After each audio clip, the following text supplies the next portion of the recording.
Let's dive into our first major headline. Sonnen fires back at Islam Makhachev. The ongoing war of words between the outspoken MMA veteran Sonnen and current lightweight champion Islam Makhachev has taken another heated turn. It all started earlier this week when Chael made headlines by questioning Islam's recent career decision. Islam announced his intention to vacate the lightweight title and move up to welterweight, a move that many saw as bold and ambitious. However, Chael had a very different take. In a direct and scathing critique, Chael labeled the move not as an act of courage, but one of cowardice. He accused Islam of running away from competition at lightweight instead of defending his belt and facing hungry contenders. According to Chael, stepping away from the weight class where you reign supreme rather than staying and proving your dominance is not the path to greatness. It's a shortcut. Of course, Islam didn't stay silent for long. He clapped back the very next night on X, formerly Twitter, with a post that instantly went viral. Islam wrote, "Chasing hype and money is not the same as chasing greatness in sport, but an average athlete who built his way to the top with cheap trash talk won't understand that. So please sit and watch how others are doing it, Uncle Chael." That jab hit hard. Not only did Islam call Chael average, but he also threw shade at Chael's entire career, suggesting that it was built more on viral trash talk than actual achievements inside the cage. Islam made it clear he sees himself as someone who's chasing legacy, not likes. But Chael, never one to let a verbal jab go unanswered, had more to say, this time in an interview with ESPN MMA. In his signature theatrical style, Chael responded, "There are many paths to greatness, son. Travel yours as I traveled mine, and I will be there to help you as you stumble, as I always have. Signed, Uncle Chael." And he didn't stop there. He added, "No. Signed your guardian angel. No. Signed your elder brother. You know what? Put them all. Uncle Chael, your guardian angel, your elder brother. And in the future, if I want your opinion, I'll beat it out of you." Then, in classic Chael Sonnen fashion, he paused and backtracked slightly. No. Leave that part out. Let me extend an olive branch. While Chael might act like the provocateur, there's always a blend of humor, drama, and strategy in his words. Whether this beef escalates further or simmers down remains to be seen, but one thing's for sure, this rivalry is far from over.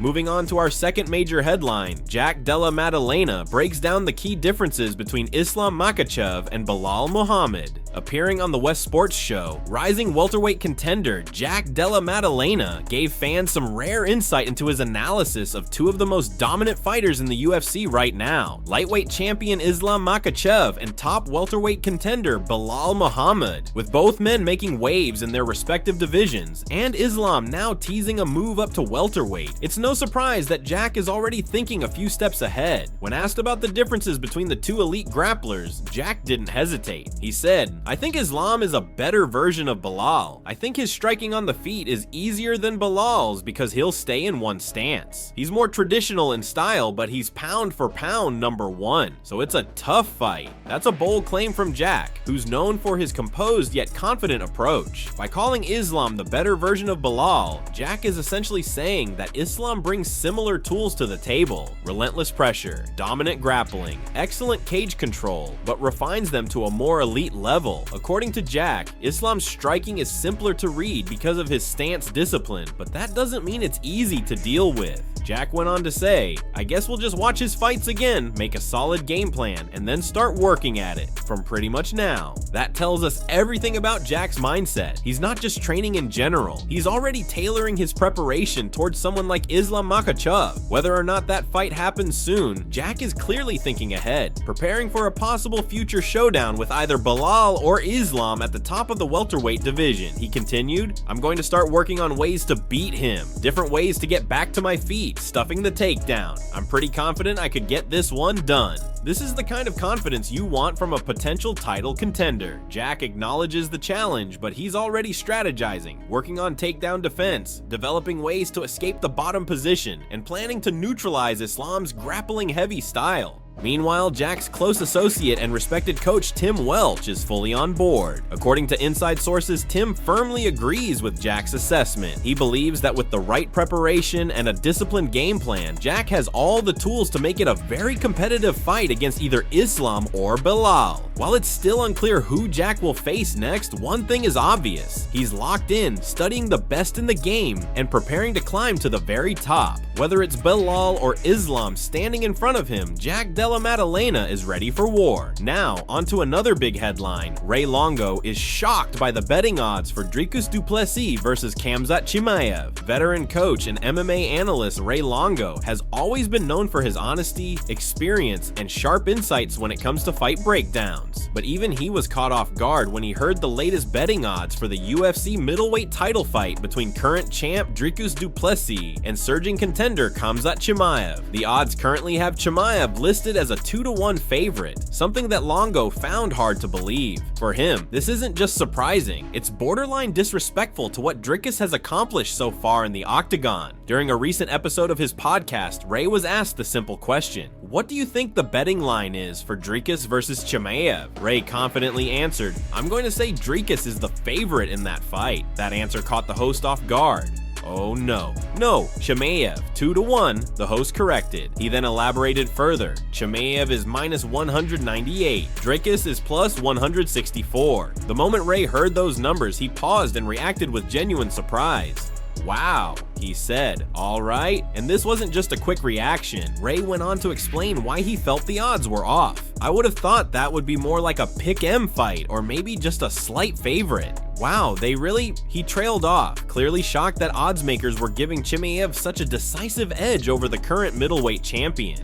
Let's break this down. Dricus du Plessis is coming off impressive wins, including dethroning Sean Strickland and proving that he can hang with the very best in the division. He's undefeated in the UFC, and while his style may not always be the prettiest, it's been effective, relentlessly pushing forward, mixing awkward but powerful striking with solid grappling, and showing championship-level durability and cardio. On the other hand, Khamzat Chimaev has also looked like a monster, steamrolling most of his opponents and only hitting a slight bump when he faced Gilbert Burns in a closely contested bout. Still, Khamzat hasn't fought a true 5-round war at middleweight yet, and conditioning remains a question mark for many fans and analysts. That's why Ray Longo's shock makes sense. From a pure fighting perspective, this bout is far from a one-sided affair. Both men bring unique strengths, and experience at the highest level, especially over 5 rounds, could tilt the scale in Dricus's favor. As of now, no betting line is set for Nasrat Evlov, who might be a future opponent for either man depending on how the title picture shakes out. But as things stand, Ray Longo believes this line needs a second look. Whether the odds are right or not, one thing is for sure. This title fight is going to be a war, and many fans and experts think it's much more evenly matched than the odds makers are suggesting. Now moving on to another heated topic. Michael Bisping is not impressed with Sean Strickland calling out Belal Muhammad. Former middleweight champ and now respected commentator Michael Bisping, along with Paul Felder, didn't hold back when reacting to Sean Strickland's recent comments. Strickland, who's coming off a hard-fought title loss to Dricus du Plessis, called out Belal Muhammad, a natural welterweight, to move up to middleweight and fight him. But to the UFC veterans, this call-out didn't exactly scream championship focus. Bisping said, "Yeah, I saw this. I don't even want to talk about it. But really,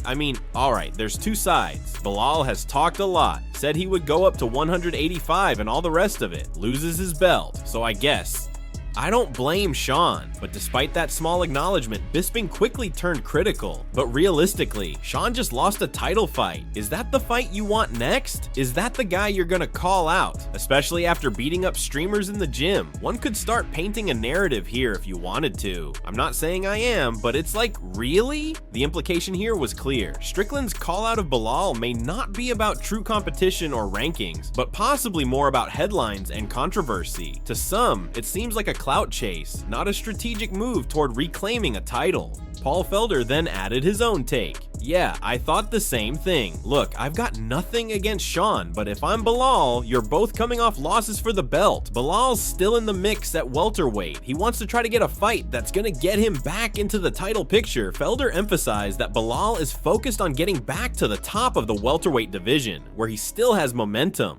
You coming off one loss, a good fight with Jack, Dela Matilena. And for Sean, I know Izzy's out there trying to get a fight with him. Other people too. Very active, established middleweights. Felder pointed out that there are legitimate fights at middleweight for Sean Strickland, including names like Israel Adesanya that make more sense for his ranking and skill level. Then he delivered the punchline of their whole argument. So as fun as I think that fight would be, I would think that means it's the end of your career if those types of fights are happening. He concluded, and I think that's what we're kind of alluding to here. If it is, then sure, that's the fight to call for. But if you still think you've got something in the tank, come on now. So in summary, Bisping and Felder see this call out as a misstep, possibly a sign that Sean Strickland's priorities are shifting, or worse, that he's moving into the final chapters of his career. Whether that's true or not, it's clear that not everyone in the MMA world is buying this as a serious fight with real implications. Moving on, Movsar Evlov is not getting a title shot. In a surprising turn of events, Movsar Evlov, the undefeated featherweight contender, appears to have accepted the fact that he won't be next in line for a UFC title shot. Despite being one of the most consistent and dominant forces in the featherweight division, Evlov is being passed over as the UFC seems to be heading in a different direction with the title picture. What makes this situation more frustrating for fans and fighters alike is that even Aleksandar Volkanovski, the reigning featherweight champion, had publicly expressed interest in fighting Evloev. In multiple interviews, Volkanovski made it clear he wanted the challenge. He even stated that he would love to be the one to take Evloev's undefeated record, praising his skill set and durability. It was shaping up to be a compelling matchup, a proven champion versus a hungry, undefeated contender. But as often happens in the UFC, things took a different route. On X, formerly Twitter, Evlov directly addressed Volkanovski, writing, "Thank you, champ, for trying to fight me. I will fight in July and you fight in September. Hopefully we both win and we can meet in December." This message makes it clear that Evlov is not bitter, but rather focused and forward-thinking. He understands the game, but he's not letting disappointment slow him down. Instead, he's already preparing for his next opportunity and laying the groundwork for a future clash with Volkanovski. He followed that up with another tweet. "If you are a UFC fighter and believe you are the best in the world, then you have to fight every fight they throw at you. No risk, no reward. See you guys in July. It's on. Abu Dhabi." This message sums up Evloev's warrior mindset. Rather than wait around for a title shot that may or may not come, he's taking on whoever the UFC puts in front of him. That attitude has earned him respect from fans and fellow fighters alike. Now, according to multiple reports, Evloev has agreed to a 5-round main event fight in July, likely in Abu Dhabi, against none other than Aaron Pico, who will be making his UFC debut. While it might seem odd for an elite contender to face a debuting fighter, it's worth noting that Pico is no ordinary newcomer. He's a former Bellator standout, known for his explosive wrestling and power, and the UFC clearly sees this as a high-stakes, attention-grabbing matchup. Meanwhile, Volkanovski may be heading into a rematch with Yair Rodriguez in September, a fight that some see as premature considering their first bout, but it makes sense commercially and stylistically. If both Evlov and Volkanovski win their respective fights, the path is clear for them to meet in a blockbuster featherweight title fight in December, possibly as a co-main in a year-end card. So while Evloev might not be getting the title shot right now, he's staying active, staying ready, and more determined than ever to make his undefeated run count. And finally, Silva wants to fight Diego Lopes next. Rising UFC featherweight contender Silva is not waiting around. He already has his sights set on his next potential opponent, and it's none other than the fast-rising fan favorite Diego Lopes. Silva made his intentions crystal clear in a recent video posted to his YouTube channel, where he laid out why he thinks this matchup makes perfect sense.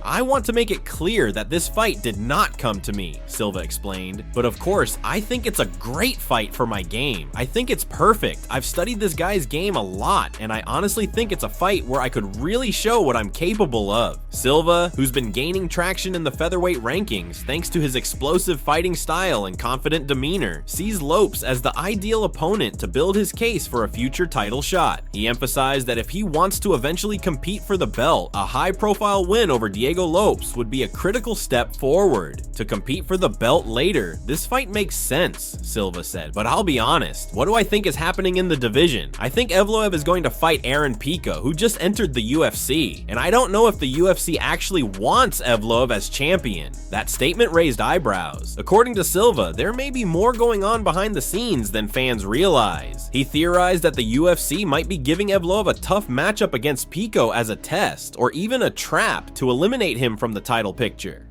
So maybe this is an opportunity to get rid of him, Silva continued, by having him lose to Pico. From Silva's perspective, the featherweight division is about to shift significantly. He believes the UFC will move forward with a rematch between Alexander Volkanovski and Yair Rodriguez, which would leave a big opportunity open for two other surging contenders. It's going to be Yair versus Volkanovski, and then it's just Emi and Diego left, he said confidently. That's what I think. Maybe the UFC will do that. I'm not sure, but in my view, that's what makes sense now. Silva closed his statement with bold confidence. It may happen. A good fight. A fight that I think would be incredible. If Diego is well ahead of me in the rankings, for him to accept fighting me, he will probably say, if I beat John, I will fight for the belt. That's what he will ask the UFC. But Silva isn't worried about that scenario at all. And the UFC will say, yes, but he won't beat me, Silva declared. As long as he is with me, he won't win. Forget it. It's clear that John Silva not only wants Diego Lopes, but also sees himself as a major player in the featherweight title picture, and he's not afraid to say it.